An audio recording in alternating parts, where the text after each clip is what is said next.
ही भाजी बघताय तुम्ही, ही आहे गंगाफळची भाजी. अशी कोणालाच आवडत नाही, मलासुद्धा आवडत नाही. पण जेव्हा मी बट्ट्या बनवते ना, तेव्हा आवर्जून दीदीचे पप्पा गंगाफळ घेऊन येतात आणि सुकी भाजी त्याच्यासोबतच खूप छान लागते. इथे मी बट्ट्या बनवल्या.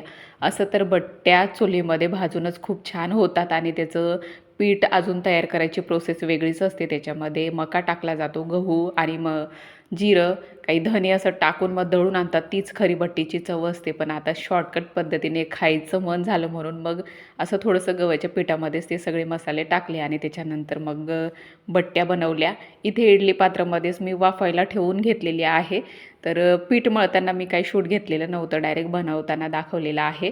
इथे वाफून घेतले आणि त्याच्यानंतर तव्यावर फ्राय केल्या आणि त्याच्यासोबत वरण, भात, परत गंगाफळची भाजी त्याच्यासोबत खूपच स्पेशल लागते. तर तुम्ही नक्की एकदा ट्राय करा.